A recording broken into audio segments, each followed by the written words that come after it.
Assalamualaikum warahmatullahi wabarakatuh.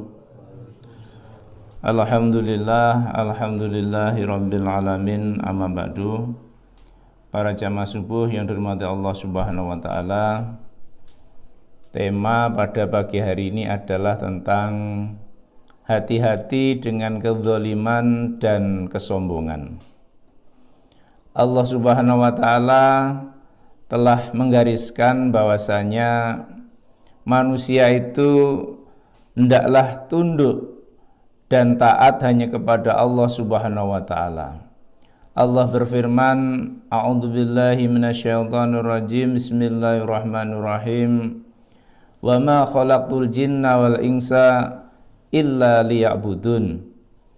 Dan tidak aku ciptakan jin dan manusia ini kecuali hanya menyembah kepada Allah Subhanahu wa taala. Jadi kezaliman ini ada dua. Yang pertama adalah kezaliman kepada Allah Subhanahu wa taala, dan yang kedua yaitu kezaliman atau kesombongan kepada sesama manusia. Dalam kisahnya sudah kita dengar dan kita lihat bersama bahwasanya ketika Nabi Adam di surga dan kemudian diperintahkan agar tidak memakan buah kuldi, dan selanjutnya Adam melanggar atau zalim terhadap perintah itu, maka kemudian Allah Subhanahu wa taala menghinakan Adam dengan mengeluarkan dari surga dan dilemparkan ke dunia, dan selanjutnya Adam hidup di dunia.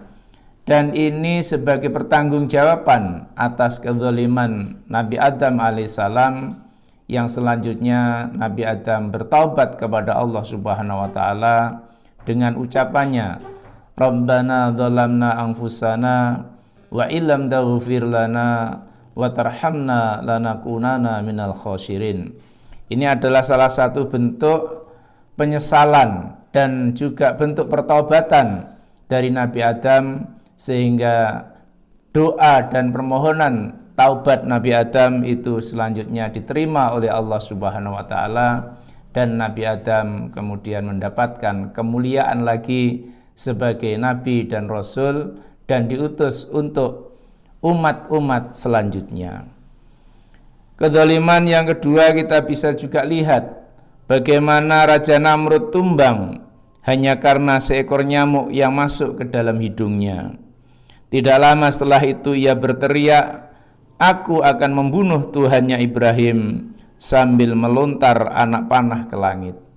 Ini adalah bentuk kezaliman dan kesombongan Raja Namrud terhadap Allah Subhanahu wa taala dan juga kepada Nabi Ibrahim pada waktu itu yang diutus oleh Allah sebagai nabi dan rasul, yang selanjutnya berakhir tragis dan Nabi Nuh juga meninggal akibat kezalimannya.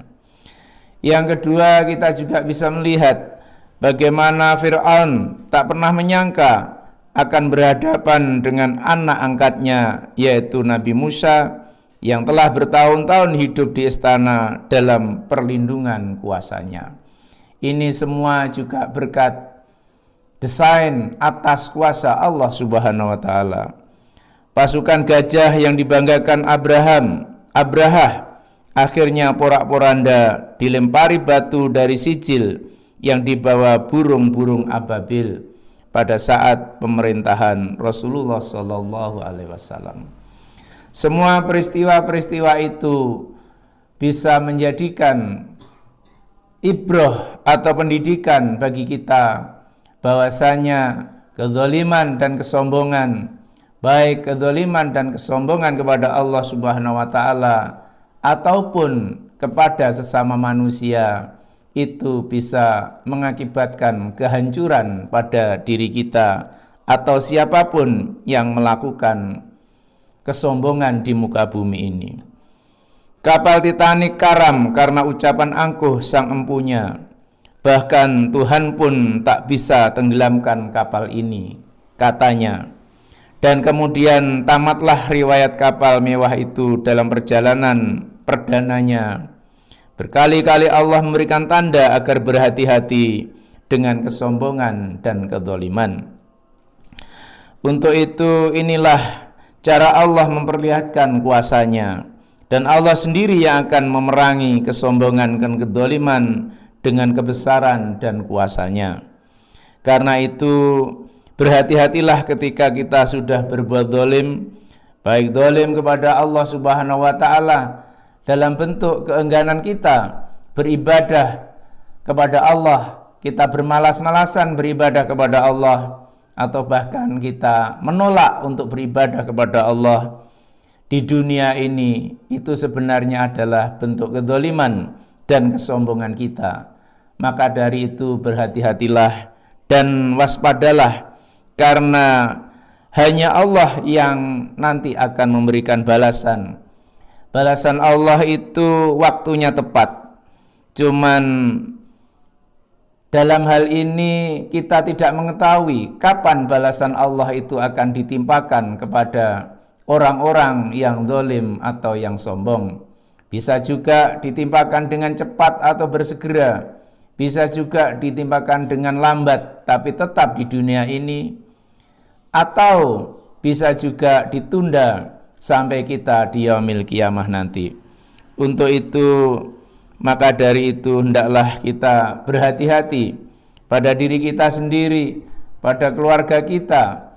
Hendaklah kita selalu mengingatkan agar terus taat kepada Allah Subhanahu wa taala dan jangan sampai lalai dalam ketaatan kepada Allah Subhanahu wa taala. Lebih-lebih juga kedzaliman kepada sesama manusia. Mungkin kita yang sedang memiliki kekuasaan, memiliki harta benda, dan juga memiliki privilege yang lain dalam kehidupan ini, hendaklah digunakan sesuai dengan amanat dari masyarakat maupun sesuai dengan aturan-aturan Allah Subhanahu wa taala. Dengan demikian kita akan terselamatkan dan kita tidak termasuk orang-orang yang zalim dan orang-orang yang menyombongkan diri di muka bumi ini. Demikian, mudah-mudahan ada hikmahnya. Akhirul kalam. Assalamualaikum warahmatullahi wabarakatuh. Astaghfirullah.